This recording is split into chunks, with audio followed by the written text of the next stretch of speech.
Lights, camera, action. In a studio where local filmmakers talk to other filmmakers about the inside world of film. Cut! That's not the script. It. We'll fix it in post. Do you wonder how films are produced and what really goes on behind the scenes? Well, stand by. Filmmakers Kevin Mumphrey, Victoria V.A. Jones, and Carson Hype Ferguson explain all the details. Right here on It, We Will Fix It in Post podcast. Good morning, good afternoon, and good evening. Whenever you're listening, I thank you for doing so. I'm Kevin Mumphrey, and this is once again, It, We'll Fix It in Post. I'm here with my colleagues, Victoria V.A. Jones. What's going on? And Carson Hype Ferguson. Sure.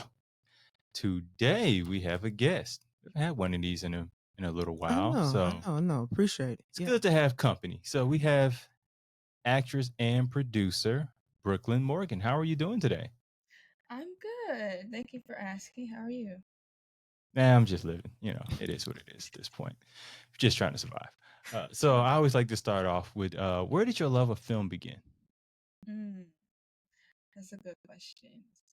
I think like me and my dad bonded by watching films. We used to just watch like movies all day. And he always just showed me older movies that he thought I would like. And I guess I just always liked them. So I want to do that. Like I want to make people feel how they're making me feel right now. And that's when So, do you remember like the specific movie like, what older that, like, movies made you want to do that? I feel like I'm gonna regret this. How far? What are we considering old movies? One movie, The Breakfast Club. Is that considered? Okay, no, that's fine. Okay. Okay. That's like my favorite movie. Lord have mercy. Okay, yeah, no, that's good. Yeah, but yeah, when I seen that, I was like, wow. I was younger, so I was like, wow, movies like from back then actually I can relate to right now. So I was like, So, wow. like, what movie that you can think of that you watched as a child that you kind of that you can relate to now? That's a good question. That I can relate to right now? I don't know. Maybe like not like all the way relate to it, but like I don't know, probably like Mean Girls. Really?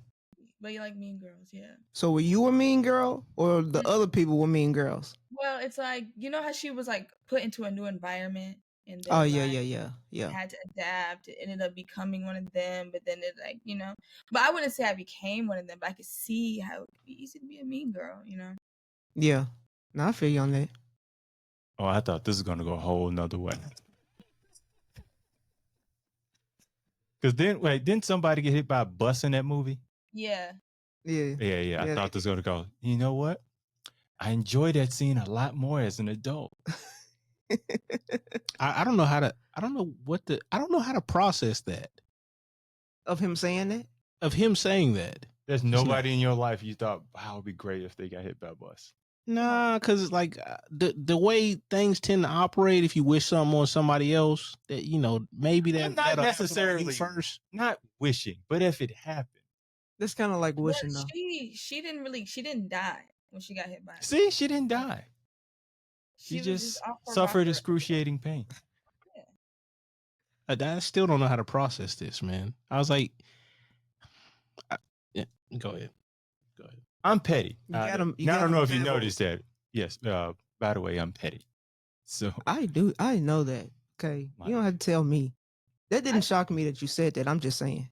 Like I didn't even see much of the movie, but I know homegirl got hit by a bus. That's what I remember. Teddy Pettygrass. That's what I need that as a Woo.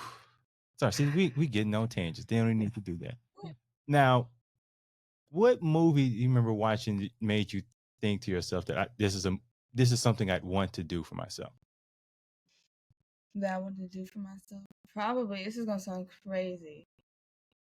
We like crazy. Go right ahead. But Natural Born Killers. I like your thinking already. It was just like when I seen that one, that was another one that my dad showed me. I was like, this is so different than, any other movie I'd really seen at the time. I was like, this is good. And then I went on the whole Quentin Tarantino like rabbit hole after that. And that's what I really. Wait, how old were you when you saw this movie? I know. I wasn't supposed to be like. that was the thing. Like, so we would just watch movies I wasn't supposed to be watching, and my stepmom would come in the room and be like, he'd be like, "What? It's just a movie." I'm like, okay, whatever. I mean, and I'm just like, I'm watching the movie, but I was like 12. I'd be like 12. That's not that bad. No, that's not bad. It's not like saying you was like 5 or 6 or something like that. Then I'd be like watching crazy stuff. I think I was like watching Players Club at 5. Oh, that's pretty bad. That's pretty bad. But so also think about 5. You don't really know what you're watching. No. Depends on the 5. Now, some of it you got just in that movie. You knew what was going on. Yeah. Depends on the type of 5 you are. type of 5 you are. Yeah. No, but Players Club is a good classic. Okay. They used to come on BET all the time. Yeah, it still does. You know, TV1. What the other one called? TV. So, yeah. I can't think of where else it would be playing on at this moment. Tubi, probably. It's definitely on Tubi. Okay, it's definitely on Tubi. I'm gonna have to check that out. Actually, sorry, you got so. I think you went to school for film. Mm-hmm. Well, acting. I went to school for acting. So you recently started as an acting, not necessarily production. Mm-hmm. So what was the first kind of project you worked on? Well, I really started when I was like younger. My first like actual film, I was like 12 when I was like actually, I was probably like, I was like 11, 12. I was in like the 6th grade, but I was like, me and a few other kids got together and we created like a zombie movie. And then from there, I went It to had school. to be a zombie movie. That's my kind of movies. Yeah. It was Continue on. It was easy to do at the time. And it was like, where we were, we got to use the pizza shop in the alley behind the pizza shop. And that was our locations. It was fun. And I got to show it to my class at the time. But then from there, I did like a small short film in school. And then I did during COVID a small like garage short film. And that's what I was like. I was acting in that one. But because it was only a few of us, I had to do like, you know? And when you're like an actor and you're like trying to pursue that, you have to kind of like wear a million different hats and you learn about a lot of different things in order just to, you know, do an audition or I don't know, be in certain rooms. Right. It's a little difficult, especially, you know, it's female everything get a little different hackle than the men do. So yes, we do. It's a whole different world out there when you going into those roles or producer or something like that, and you're a woman and you're trying to get some stuff done. So absolutely. Now this zombie movie. So what was the zombie movie about? Zombies. Well, I know zombies are a very important fixtures of it. I just want to know the story with the zombies. Coming from the person who doesn't like horror. Because you were 12 when you wrote this, and that 12 when y'all made this, right? So you and with these other 12-year-olds? So yeah, I'm trying to see what kind of zombie movie did a bunch of 12-year-olds make? So basically the way it worked was there was one night in every year in this town where everyone had to stay inside. And we never knew why we had to stay inside. So us, the kids, we were like, we're going to stay out. We're going to see why do we have to stay out? And the reason why we have to stay inside is because there were zombies out there. And one of our friends ends up getting attacked last year because he stayed out. And we wanted to know what happened to him. And we ended up seeing him as a zombie. And we ended up becoming zombies at the end. We're all zombies in the end. Look at that. This sounds like some kids. She liked to do the FX, you know, like the latex skin and all of that. The eye hanging out and stuff like that. So yeah. Well, that was graphic. Yeah. So I'm not necessarily a horror film person. But Victoria you is. know Oh yeah. about the horror film. No, I don't mind knowing about it. I just don't want to watch it. Oh my gosh. Because I'm a strict believer that I don't pay money for people to scare me. I you know what? I don't like horror films either. I would do one, but I don't like watching them either. And everyone's like, you know, it's acting, but I don't like being. You're trying to scare me. I don't like that. I don't like it either. Exactly. Because if it does work, you just spent money for somebody to scare you. Mm-hmm. And if it don't work, though. I don't do those neither. I don't do those either. And if you don't work, you wasted your money for somebody trying to scare you. To me, it's a lose-lose either way. Now, But you could go to a film and it'd be a bad film, and you still just wasted your money. yeah, but they didn't try to scare me. Oh my gosh! See, that's the important element there. I can just this film sucked. This is terrible. Well, it scares me spending my hard-earned money on a film that's terrible. Yeah, that doesn't scare me at all. That's just a life lesson. Whatever. Now, Victoria probably heard the part when you said you wouldn't mind being in one because she's definitely going to. No, I'm trying to get you. I'm trying to get him in one. So well, then I'm trying to get you to do it because I'm convince him to be in. I would say, hey, let's do a horror film, and you be in it and be like, hey, Kevin, you know what I'm saying? I got a role for you. Let's go. You know what I'm saying? Then I'm gonna have to block. You'd probably be really good at it because you'd be really scared for real. Nice try. I won't even be there. We can just scare you for real.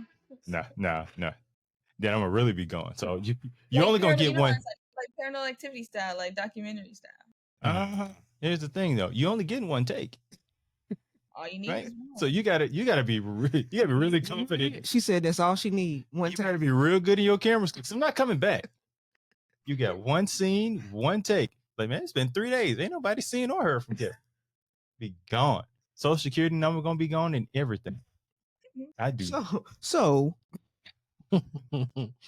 what you talked about the horror film. So what was the next big film that you did, or next important film that you did as far as acting? I did a film when I was in school, and me and my classmates had to get together. We had to write a script in 10 days. No, we had to write the script in like 3 days and then do the whole production in like 10 days, whatever. It was about sins. It was about the 7 deadly sins, and we had to figure out. We created this. We had to figure out how to tell the story with the 7 deadly sins following this girl. Long story short, it was a very, very interesting learning experience working with my classmates and doing this film as a producer and being in it. But after that, I would say that was I don't know, but the one after that, the one I would say more important was the one in the garage that we did. That one was during COVID, was probably a more substantial experience for me because we had so little and we had to make do with what we had. Yeah. It also brings out creativity when you kind of don't have as much. So now you got you got to really use like the back of your brain to figure some stuff out. Like, okay, how are we going to do this? And we can't afford to do any of this. But now you were saying a project with your classmates where you were producing and acting in it. Was it kind of would you say a draining experience? A what? Draining, more of just exertion of energy because you're doing a lot. Well, it's like doing both is kind of like I wouldn't do both. Like I wouldn't like be in a movie and be behind the scenes as well. You know, because it's a lot. I would rather pick one, and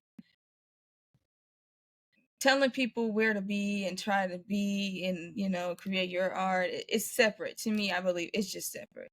And so when you're in that producer role, you kind of have to look at things from the outside and make sure, okay, this is going to be this and this is going to be that. But then you're like, wait, I still have to be in character. I still have to do, like, that's too much. That's ridiculous. To me, that just, like, I feel like you can separate them. So from then on, I never wanted to do both. I never wanted to do both at all. But so which one is your favorite one? I know, right? I don't know. I don't have a favorite. Because I don't know. I mean, you guys know as directors, like, you kind of have that vision. Like, you know how you see stories. You know how you can tell a story and everything. Right. But, yeah. You know, being a part of someone else's story is also rewarding too, in my opinion. And helping someone else tell their story is rewarding to me. I'm just imagining you in a scene and then suddenly you got to cut it off. Okay, wait a minute. This lighting ain't right. I could have swore I told y'all to put that over there. Like, who's going to be able to, who thinks, like, that's crazy. To me, that's like, And then you have to, of course, you'll have other directors on set and other people helping you. But I don't want to be doing that. I feel like if I want to really give my all to these positions, I need to be giving my all to those positions. No, I feel some you. people can do it. I don't want to take that away from the people who do it. I just wouldn't feel comfortable doing that. I would rather not do it, but sometimes you gotta fill in. You know what I'm saying? We've had several instances where people have flaked on us, and we had to Yeah. Of course, I'll step we in. had to fill in, boy. Yeah. When I tell you we had to fill in, it was on wishing and praying. We had to figure something out. Oh, God has been with us on these projects. When I tell you he been with us, he was like, he let us struggle a little bit. I ain't gonna lie. He let it hurt a bit. But he was like, all right, I see y'all sweating a lot. I'm gonna send somebody y'all way. But boy, so yeah. Honestly, knowing that you wouldn't want to be, because there's certain people who likes to have control of everything. It's a great lesson to learn as early as possible that you don't want to do all that. Mm-hmm. Now, as far as genre films, what's necessarily your favorite genre film?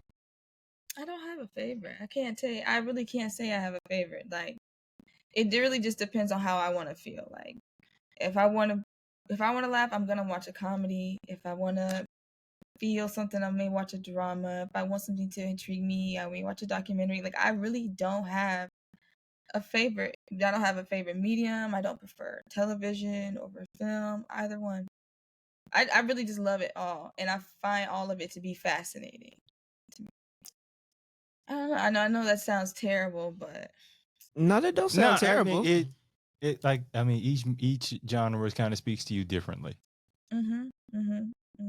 Now, as far as like different reasons, Now, as far as like an acting in, which genre you think you kind of can get into easily, or as far as like getting into a role?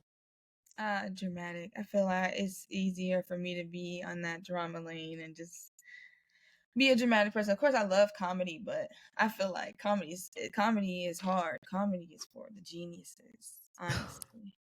And you never realize how hard it is until you see a script or you ask to do it. Yeah. I try, I give it my all. I try to be as honest as I can with it, but I'm not a comedian. People are probably laughing at me before I can make them laugh, But I can make you cry. So you a Grey's Anatomy type person?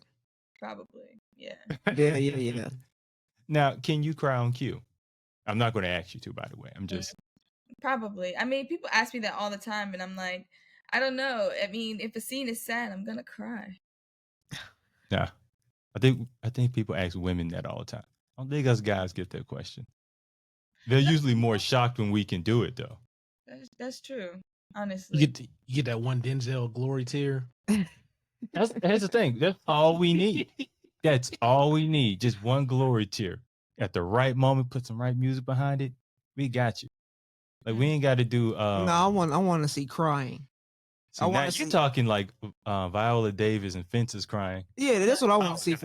Yeah, that's what I want to see. I'm trying to see that. See, that is the point. Is like, it's awkward. Like, yeah, it's kind of like, depending on the character too. It's like, I'm like, you want a dude like just falling apart?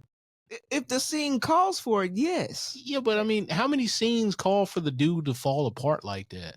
I said, if the scene calls for it, yes. No, I understand that. I feel like we need it. It doesn't matter. I feel like we just need it. I feel like we just need. We just need it. What's crying? Like, just like completely falling apart. Yeah, that's what we need. That's what we need. We need it. You know. She just be sitting with popcorn. Yeah, that's right. Yes. Yeah, go ahead, cry more. Cry, you little bitch. Yes. Yeah, you go. Yeah, pretty much. I'm like, damn, man. That's what I'm talking about. What's this movie about? Don't even care. Keep crying. Keep crying. You see him crying. You see his pain. No, we need more men crying in pain. I agree. I don't know how to process that statement. I don't neither. I agree so much. In pain. I'm gonna write a script just for that. I don't need you to write that one. I'd rather you just write horror. No. Honestly, You'll be in a horror film except for being in a film where you gotta cry. Yeah. I got you. Yeah. I got you. But not, Just not shoot because me. not any physical pain, like just hurt. Pain. Just hurt. This. Mhm. Not She's like so saying pain. Like, Like, you said pain like it's 5 or 6 times. And it hurts every time you say it. It don't we don't get see in. that enough. I don't think so. When have we seen men like what's can you think of a movie where we have just seen a man just like in pain? Oh, plenty. There's plenty of movies Sure where it is. dudes in pain. Plenty. One. Rocky, he was in pain. Whole movie. All kinds of pain. That's not what we Like talking about. Mr. T was like pain. He gave a forecast. That's not what we talking about. How do you said pain? Hey, there's Emotional. there's even T pain. Emotional. Wow. Hey, look, I'm a shooter. I shoot. It's there. I know it's there. It doesn't look the way you want it to look. It just No, it doesn't. But see, that's what I mean. It's always shown as rage. Why not just cry? Well, it's easier to access rage, especially for men. Like, and honestly, societally, it's more accepted the rage than it is like the falling apart. It should be swapped because for women right now, it's not acceptable. Like a lot of directors are trying to get more into female rage. It should be swapped.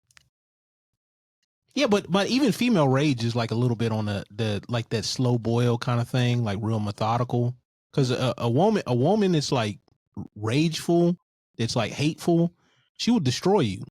It won't be like was it Waiting to Exhale where she just burns the car up? No. It's way more methodical than that. That kind of rage too. There's no way like you can say like we haven't got mad where we would just grab a baseball bat and just start fucking shit up. Wow. I wasn't expecting that. Yeah, I mean, it is very effective on film, but rather scary that you brought that out so very smoothly. Because I felt like that's where she was going, but I was hoping she wouldn't. But I was thinking baseball or knife. She went with baseball, so it was safer. Okay. I mean, she might have thought knife too. She just didn't want people to know that. John, thank you for not going. Thank you for not going with we had to be psychopaths and kill people. I'm just saying we get mad too. Yeah. Why you saying that like that? Why you saying that I'm like glad that? there's not a bet in here. There's something you want to tell us? Like, I'm just saying. I appreciate having another woman on here. I bet you, what I'm do. saying? I bet you do. Come after me a lot. I'm just saying. I mean, It's a hard knock life over here. I mean, like, you gonna get these jokes. You gonna get these jokes. Boy, they come after me. Yo, but that's because we like you. That's why you gonna get these jokes. That's how we show love. I see. So everybody else might not see it. That's why I be on here trying to, smooth out the levels, but y'all just come right on back. And I'd be like, all right. So let me make you this. Your process of remembering lines, especially like long pieces of dialogue. How do you go about that? I just repeat it over and over and over and over and over again. There's like no easy way to learn lines. And everyone always asks that, but there's no easy way to learn lines. Now, after you learn the lines, everything else is easy, but you just gotta repeat it over and over and over and over and over again. Now, if I have like a 20-page scene, I may record like the other person on my phone, and then I'll like say the line, pause, say the line, pause, say the line, pause.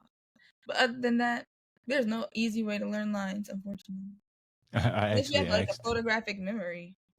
Lord, don't you wish you had one of those? I do. Oh my God. I asked the acting instructor once, kind of like, so what is your like kind of secret to learning lines? Ain't no secret. Shit's hard. Like just figure it out. There's no, none. You gotta do it. Like, and there's I feel like right there when it comes to lines, because I'm like this when I'm on the other side, because I know what it's like to be on the other side. So I hate when an actor doesn't know their lines, because that's their only job, really. Honestly, is to know your lines. That's literally your only job, is to show up and know your lines. But boy, I figured you'd be real tough as a director on set. I'm getting that feeling. If somebody pop up and they don't know their lines, and you just kind of look at them like, yeah, this ain't gonna work out. Have you ever fired anybody off of your sets? I wanted to. I didn't, because it was just like I'm too new to even figure out how I would even get this to work anymore. But I was just like, he could tell I was upset. And then, again, it's like you brought up being a woman on set and being in that position. It was hard, especially being a young woman in those positions. They do not want to listen to you. They don't think you have anything of value to put. They don't care. It doesn't matter what you know, what you say, what you do, anything. And that was the frustrating part. So sometimes you do have to be tough. You do have to be mean. 24/7. But that's why I got these lovely guys. You know what I'm saying? Somebody ain't listening. I kid you not. Literally, there was one time where I said something or something was going on, and Kevin goes and he says the exact same thing that I was saying, and they listen to him and not me. And I'm just like, come on, man. I'm like, come on, man. But I mean, that's kind of how things are right now. I wish they were different, but Which to me, it doesn't make any sense. I'm like, you're on the film set. This is the hierarchy. You pay attention to the hierarchy, because if you got to do things more than once, then, like you're wasting everybody's time. You would think that. Well, I mean, I do think that. That's why I'm saying. That's what I'm saying. You would think that, but other people don't think like that. You know what I'm saying? Hell, like I was on a film set one time, and like it's like the people didn't want to work at all. And I'm like, yo, man, like, no. Like, I mean, maximum effort, like Deadpool. Oh, I'm just imagining her as a reducer with a baseball bat. Y'all gonna get these lines. I could, I would, because it's like with me, I have 1,000,010 things else to worry about. Right. And especially the less lines they have and they don't remember, the more infuriating. Like, dude, you had 2 lines. In like 3 days. I can tell when you know your lines and you're just nervous. That's different. I can tell. Right. But I can tell when you are literally looking at the camera or looking past the camera with a blank stare and you don't know what was even going on. And I'm just like, what did you do anything before you got here? Damn. That's wild. No, I've seen all this. So I know what she's talking about. Or like, I know I have this issue sometimes. There'll be like a piece of the dialogue, like the words just don't stick. Like it may not flow well, so it just doesn't compute to the brain. So sometimes I can ad lib out of it and still get that point across. Right. Some people can't really do that. I mean, as long as you know it, I can be forgiving because I've been on the other side. But if you don't know it, there's no mercy. And I will say something. And it's important to have people like you guys. That's why she appreciates you to have your back, to be like I have Ruben, like I have my back to be like, she's in charge. Listen to her. Listen to what she's saying. So Ruben is your baseball bat on set. Pretty much, yeah. He had to be, which is why I would continue to work, because he respected what I had to say. And, he gave me the responsibility, which I appreciated, and he backed me, even when other people weren't trying to listen. It's like, she knows what she's talking about. You go ahead and do this and do, you know what I mean? And I appreciated that. Shout out to all the Rubens. Like that around. Most definitely. Absolutely. I'm going to start calling y'all Ruben. I don't know why. When you say that, I think about a sandwich, or Rick, the producer. Why would it be a sandwich? Period. That you would think about. It's a Reuben. A Reuben is a sandwich. It is. I don't know. I mean, like every now and again, it's good. It's a pretty good sandwich. Every now and again, it's an occasional sandwich. I'll take your word for it. We gonna take your word. Or the producer Rick Rubin.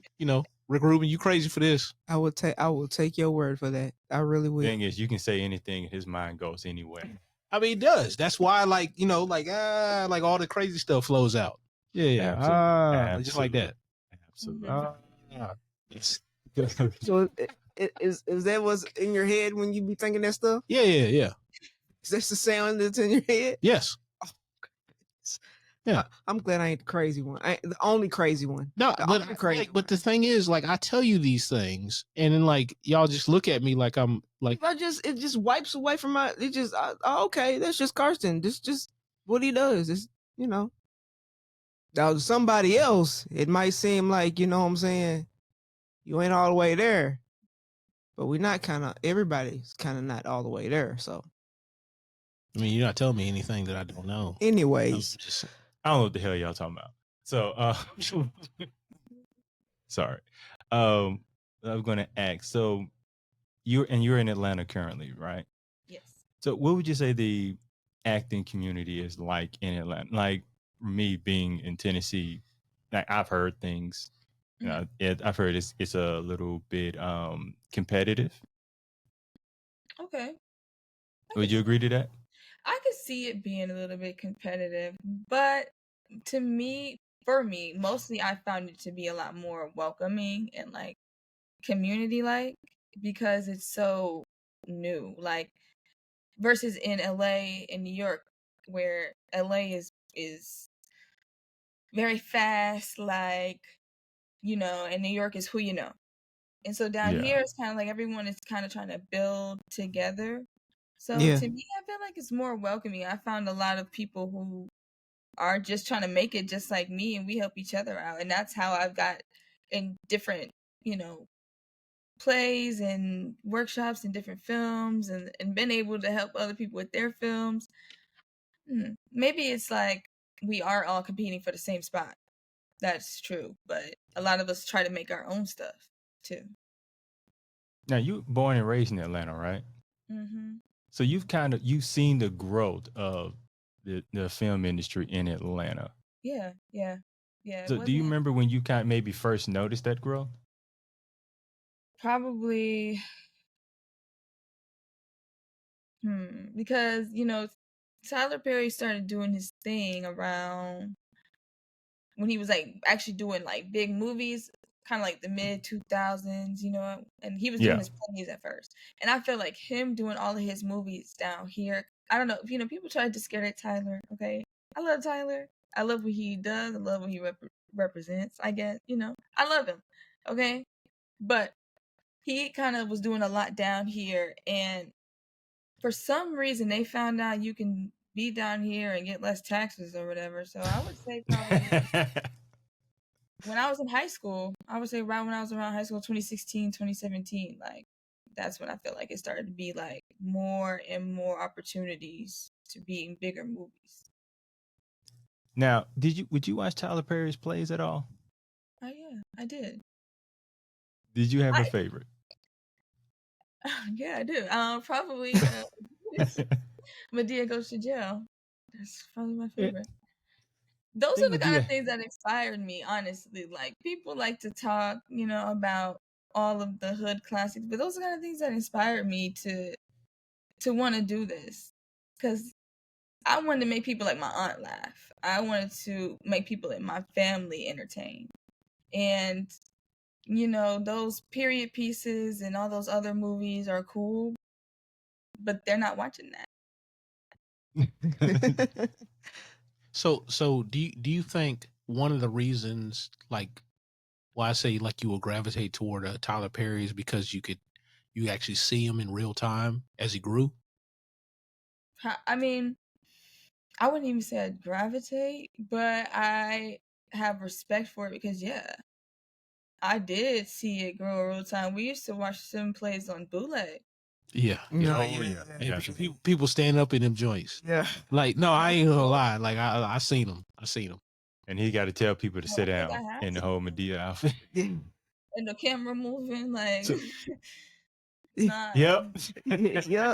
Yeah. I remember those. And I've been to Tyler Perry Studios, and it's crazy. It's crazy. It's dope. So you say you've been there.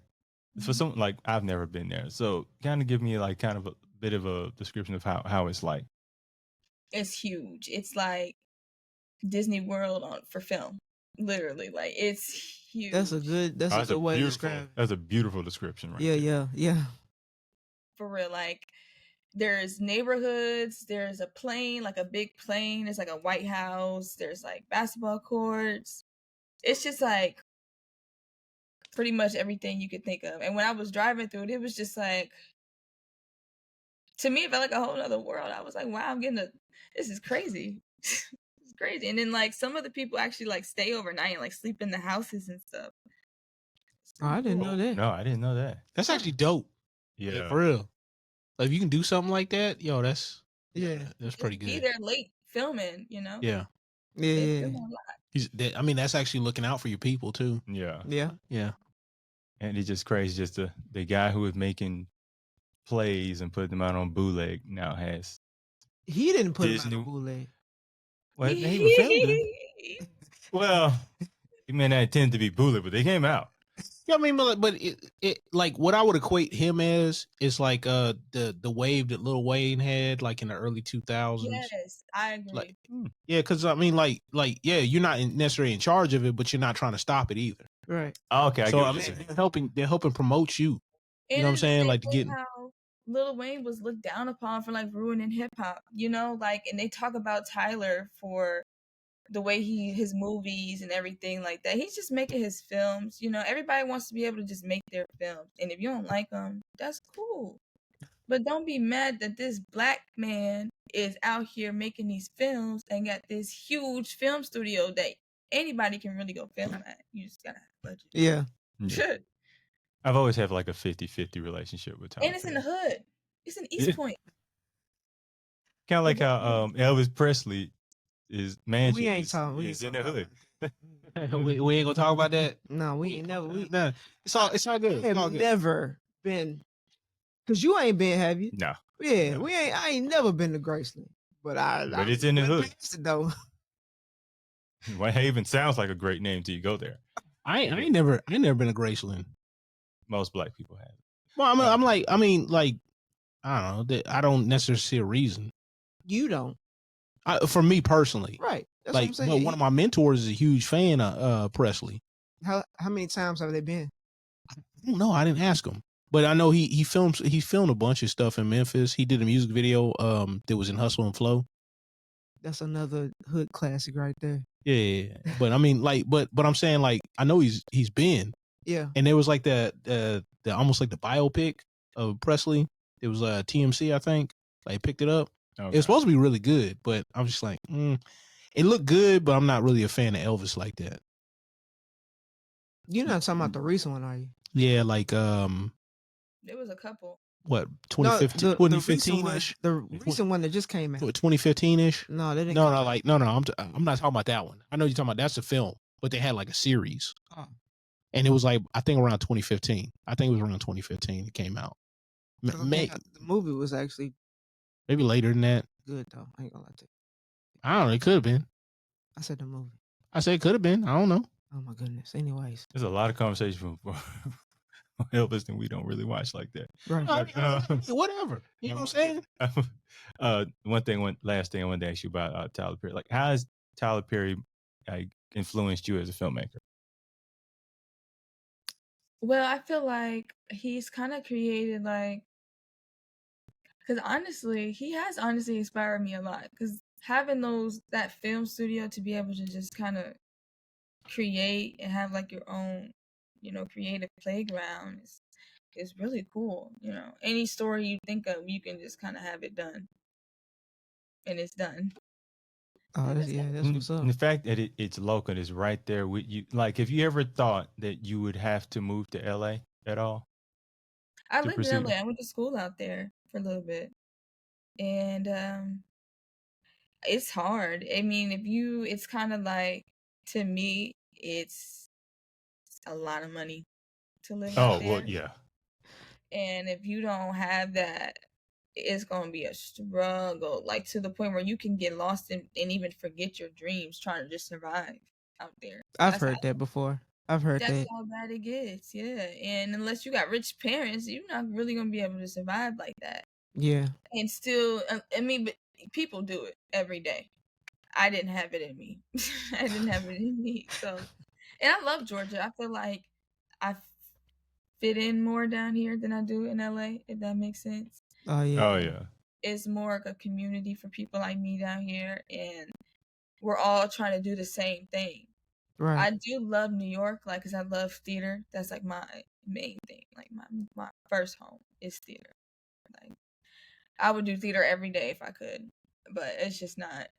So what's your favorite Broadway play? My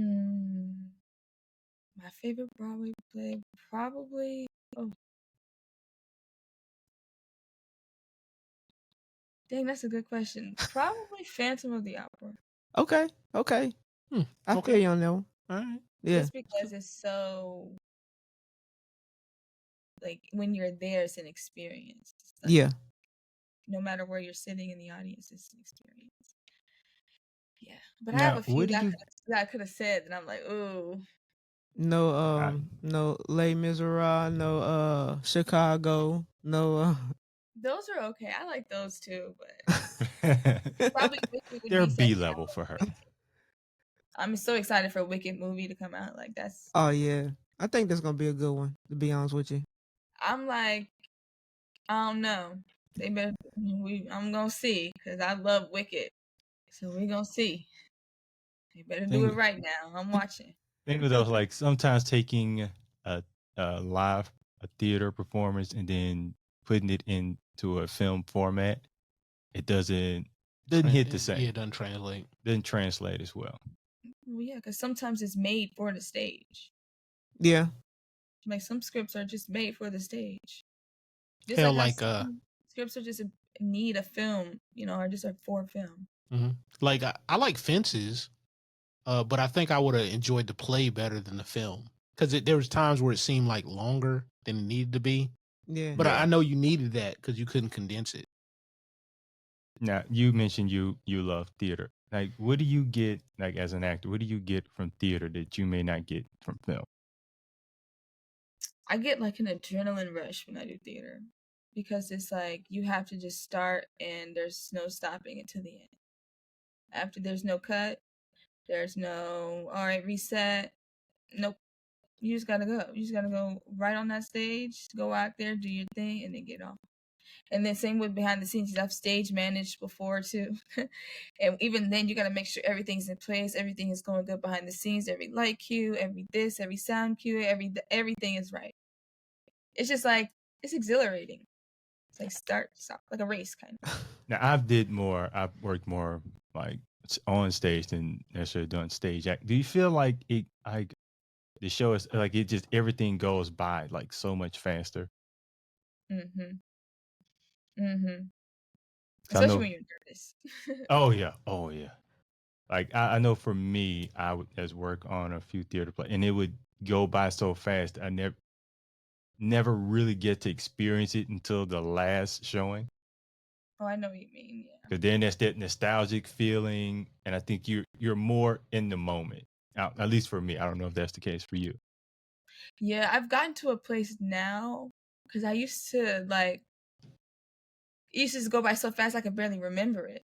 That now I'm like, I want to remember this. So in the moment of while I'm on stage, I'm kind of like calm, and I'm like, enjoying my time on there, and I'm taking my time.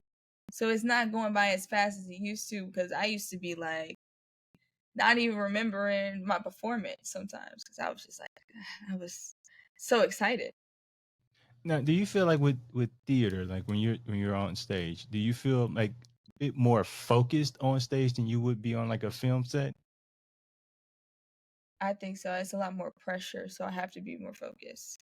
Versus with film, I can kind of like just relax, because it's gonna catch it anyway. But with like on stage, you have to be able to be big and tell that story and be able to go all the way through, and it's a lot. It can get messy. It can get messy. Yeah.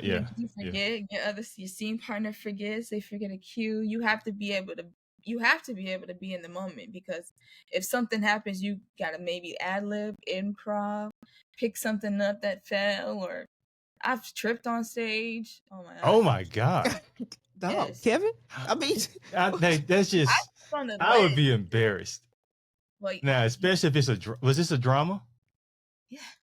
Yeah. Damn. You don't have no time. You don't have no time. You just have to go with it. Yeah, like a comedy, you could play it off. you could could play make it it off in a work for drama you. too. You could play it off in a drama You too. play it off in a. Did you play it off though?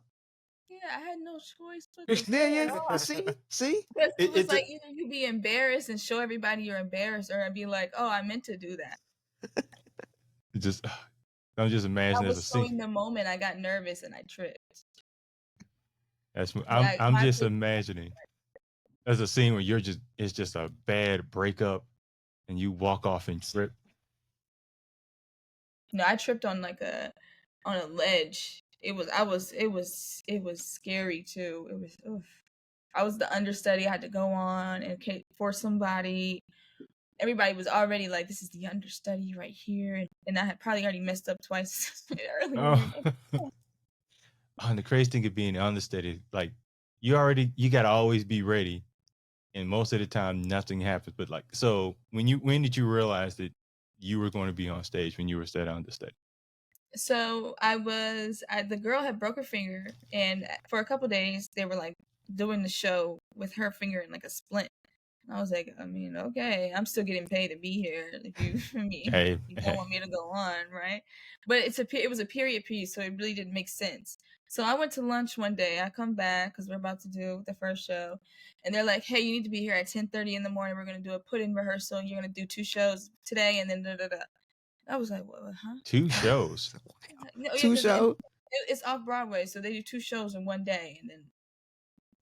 But that day I had to do 3 shows because I had to do a put-in rehearsal. So, in certain union on theater, the understudies can't rehearse with the main cast because then they'd have to pay the main cast for rehearsals. So I was rehearsing pretty much with one other girl, like doing the show. And then so I had to do an emergency rehearsal with the cast, and that was the only time I ever rehearsed before I had to do the show twice. Oh man, in one day. Jesus.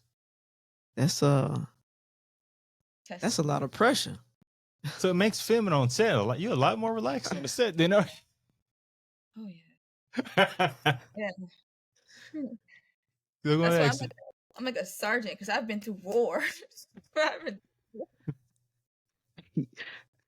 Hey, you might need to come Like, down to what? Nashville and you might need to come down to Nashville and you know, get some stuff going. you could, that thought process is very appreciated here. It really is. I ain't gonna lie to you.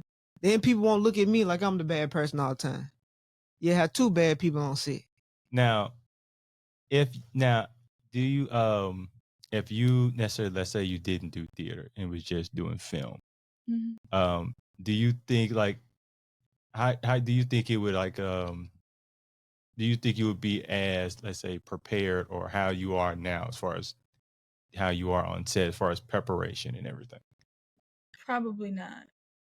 Probably not, because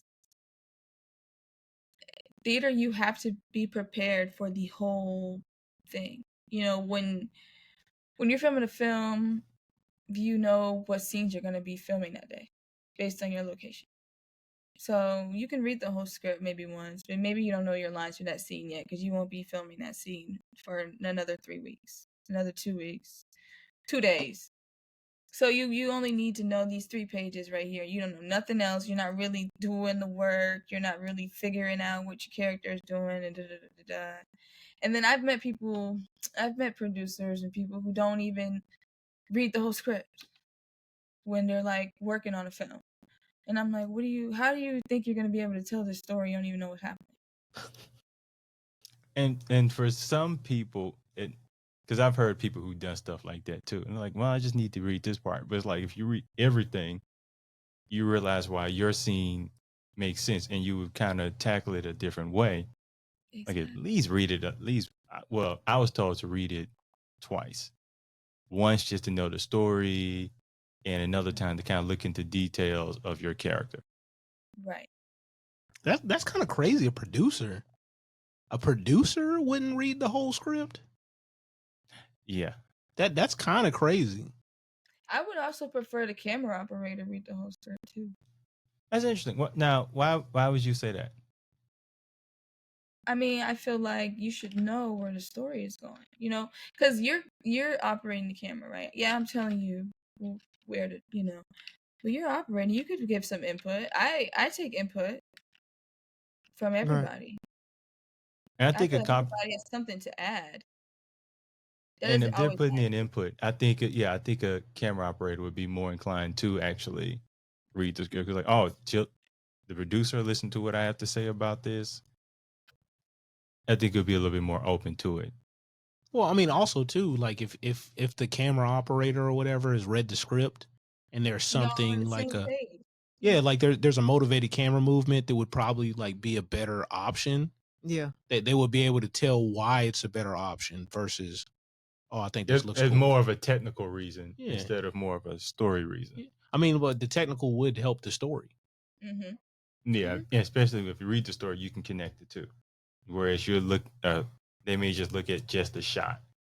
If Or I'm telling you I want you to pan this way, and you don't know why I'm asking you to pan this way, you're gonna do it, right? But if you know why and you know the story, you're probably gonna do it in a way where you catch certain things, it makes sense, or maybe you take, what if we panned but then we went in or something? You know, it helps because I'm not Yeah. holding the Right. yeah.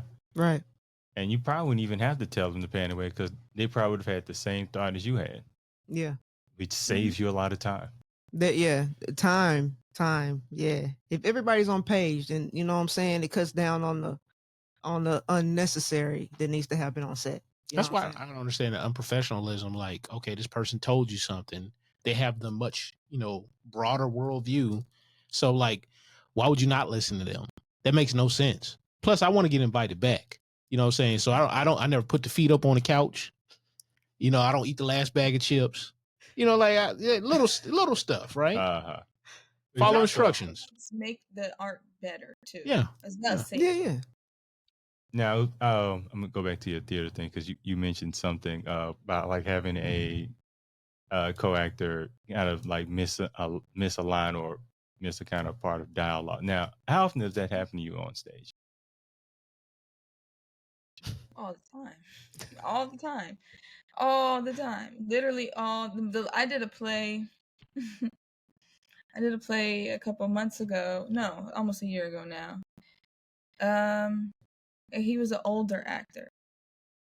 And so he was very very professional, very kind, he was just been doing this for a very long time. Really nice resume. Really nice resume.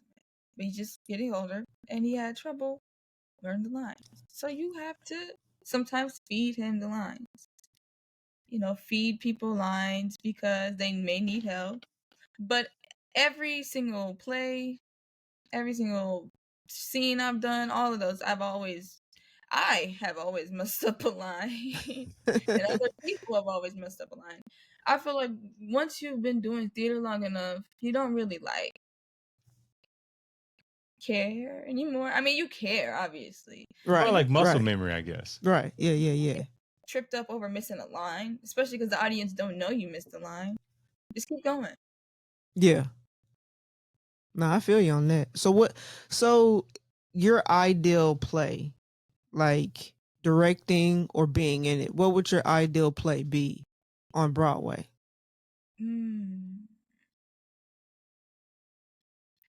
Oh, I don't know why I can't think of it right now. Dang. Like if you were gonna get a Tony for sorry. Cleopatra. It's Shakespeare. Okay. With Cleopatra. Sorry, that's been Ooh, okay. Cleopatra. That's what I've always wanted to play Cleopatra. Always. Now, what is it about Cleopatra that kind of gravitates to you? She is the most powerful woman in Shakespeare world, in my opinion. She had her own army. She's the queen of Egypt.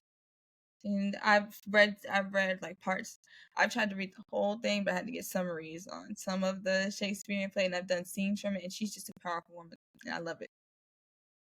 And she has female rage for sure. She's got baseball bat energy. But with gold around her. It hits different when somebody's swinging on you with gold. They do. You know what I'm saying? Like Just like Queen Victoria. You know what I'm saying? Of course. Exactly. Golden baseball bat. Don't play with my money. I don't know why, but the weird Here we go. association. Here we go. It's like I just heard Queen Latifah. Who you calling up? You and see, like I don't know why that's one of my. Hey, I would probably try to get Queen Latifah to play Queen Victoria. You know what I'm saying? In my rendition of Queen Victoria, I'll probably try that out. You know what I'm saying? It probably work. Yeah. So you were mentioning powerful women, and some just had me thinking. I tend to like gangster films. You don't usually see them have a powerful woman playing like that gangster role. Like would that be a role of something you'd like to do? That movie that I did in that garage was me doing that. So it's actually on YouTube. Well, now I'm glad I brought that up. Yeah, I had like a bunch of fake tattoos on, and like a whole sleeve of tattoos on both arms, and like fake tattoos and stuff. And man, I was like beating him in the face with a gun. Yeah, it was fun. I bet it was. I was like the biggest drug lord in the town or something like that.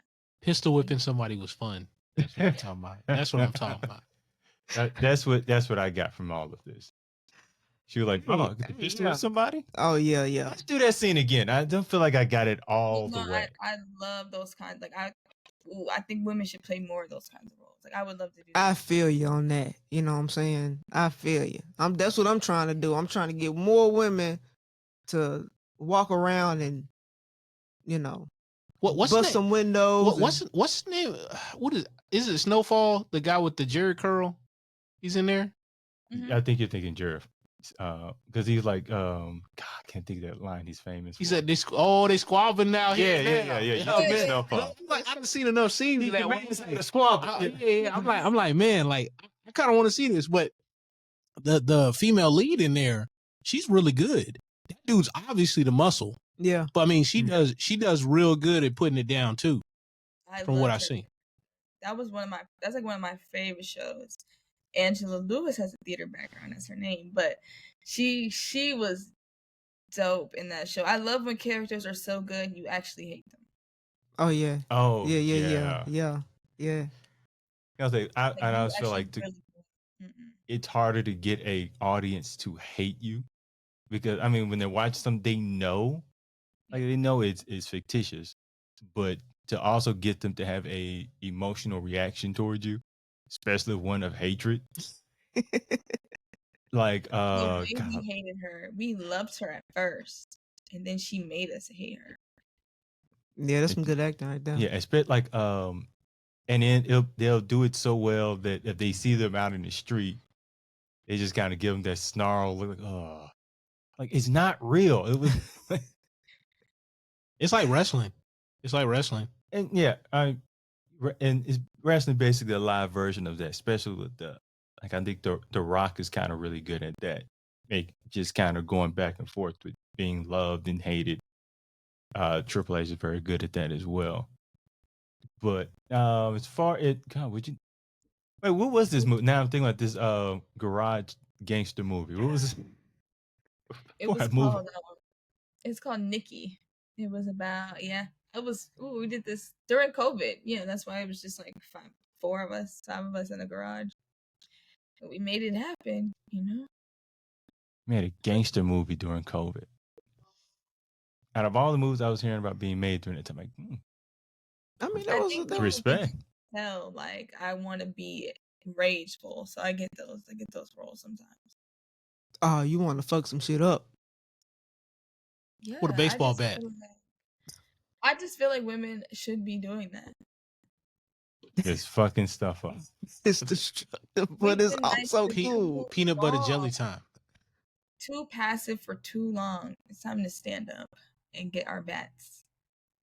No guns.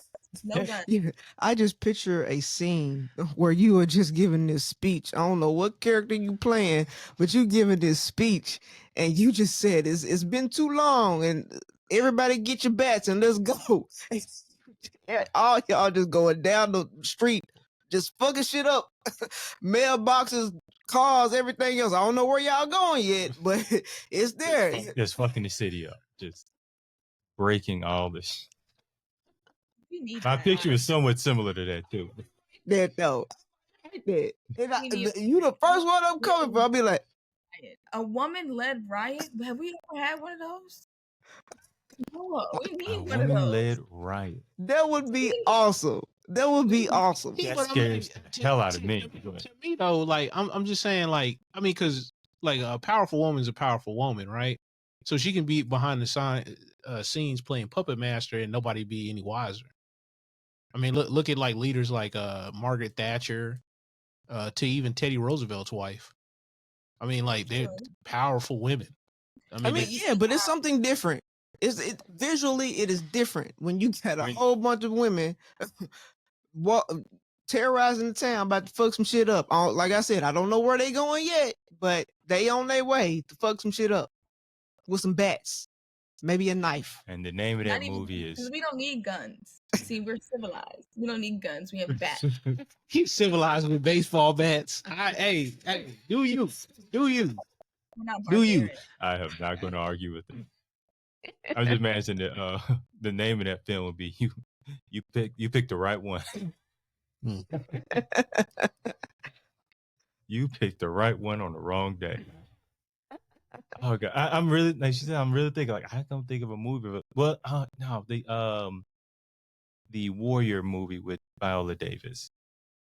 That's a little different though. But they fucked some shit up though. I mean, yeah. But it's new, and that inspired me, and I loved that movie because I liked how at the end she didn't kiss the guy. Every movie, it's like the woman always, I feel like, loses her power because she falls in love or whatever. She didn't do that. She went on and became her warrior. She's Zeus's. Oh yeah, she's like, yeah, go ahead, y'all, go ahead and sail off. Yeah, I remember that now. Now, so I don't know what they named it something. I just forgot what they named. The Warrior King. Oh no! Well, that's the Woman King. Woman King. Yeah, it's a It was saying like how many times you see a woman in a film, two women in a film not talking about a guy. Oh yeah, it happens quite a bit. Yeah, probably more lately, but I mean, like even then, like if like say case in point, my sister used to watch Downton Abbey, and a lot of times it was about the aristocracy, or however you say that, the aristocrats. Okay. Like, and they would be talking about like formal procedures and stuff like that. But I mean, like typically the low level, thinking type stuff they're discussing about people. But I mean, like there's plenty of women that are not discussing a guy. I mean, think about the powerful characters. Think about Ridley from Alien, or Sarah Connor from the first two Terminator. Yeah, that was. This is like well put together characters, and they had the full range. I think they were talking more about two women in a scene together because it's just. I mean, I feel like when it's written by a male, then yeah, that's probably most likely going to be like that. But like for some reason, the first movie that came to mind was Baby Mama with Tina Fey and yeah, Amy Poehler, right? I didn't see it, but I've seen that. I've seen that movie before. Yeah, right. Those are two women really not talking about a man like that at all. Yeah, you're right. Yeah. That was written by her. That was written by Tina Fey. But also too, like subject matter comes into that too. So like how Stella got her groove back, or Waiting to Exhale, for example. Like it wouldn't make any sense not to be talking about that because that's the central piece of it. Yeah. So I'm like, if you're talking about like dating, relationship, marriage, the wood, even the dudes are all sitting around talking about the women. I mean, it's just subject matter kind of thing. I mean, yeah, you're right. Mm-hmm. Sometimes I that's interesting because you think of a movie like Training Day, right? They're not talking about love at all. That's more about, I mean, their love comes in it. There comes a little part of it, but the premise is not about a man. It's not about relationships. I mean, some of it is, but not like with their. It's not their a woman. essential theme. Right. Right. You know, is there a movie with two women like that? A I woman can't- version of Training Day would be I can't crazy. think of one. That would be crazy. That would, and you would probably be the one acting in it.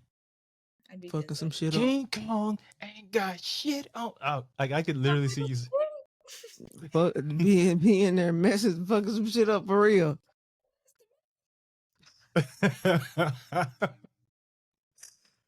Oh my goodness, you are. Oh my, you're something else. So no, so I find it interesting. Like she's just this sweet lady here, and you see her on film, and I could just see her with a blowtorch. Y'all picked the right. Y'all fucked with the wrong one. Just lighting the whole goddamn city up. Because women feel rage too, and it's not represented enough. I'm a Besides what you co-sign see it. crying and Yeah, I'm a co-sign it. Should have that as a t-shirt. Hey, put it on a t-shirt. It wouldn't work if I wore it, but I think it would be great if you all did. So let's wrap this up. This is one thing I'm going to bring back. So I always say that ask an actor if they're on here to like kind of think of what if they were to win an Oscar or like a Tony, what would that acceptance speech be? what would my acceptance speech be? Yes. Oh my gosh, that's so crazy. I Now like to that put we- people in that I mind can't, frame. you said you wanted me to. I would literally cry doing that. Like, I can't do that. I don't. You don't have to like give it verbatim. Just kind of an idea of what you think you would say in that speech. I would thank my mom and my dad and all of my teachers. Oh dang! Stop. See, I can't keep going. I can't keep going. My heart's starting to be warm and everything. No. Hey, she a thug. She ain't trying to show that side right now. You know what I'm saying? She ready to take a baseball back and fuck some shit up. Just bring the baseballs back on stage. I know, right? I'd have to. I mean, like, I don't want to cry, so I gotta have my bat. Nobody look at me. Brooklyn with a bat. That has a nice ring to it. But Brooklyn, thank you for taking time out to talk to us today. Most definitely. No one was harmed in the filming of this. Not yet. No, not yet. And that's why we're going to end this. So, again, thank you, and I wish you much success in your future endeavors. Yes. I am once again Kevin Mumphrey with my co-host Victoria V.A. Jones. Yeah, we gonna mess some stuff up. We gonna move on. We gonna move on. We gonna mess some stuff up, boy. In our other one, Carson. In our other one, yeah. He said it, not me. He said it. Don't look at me. He said it. I'm trying to go before somebody gets hurt here. It's feeling very dangerous. I'm civilized. Everybody's cool. Everybody's chill. Still ain't said nothing. Go back. Say it one more time. Okay. And Karsten Hyde Ferguson.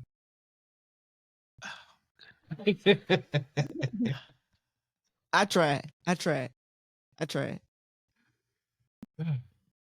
Still nothing, huh? I got you. Nothing. I got you. We good.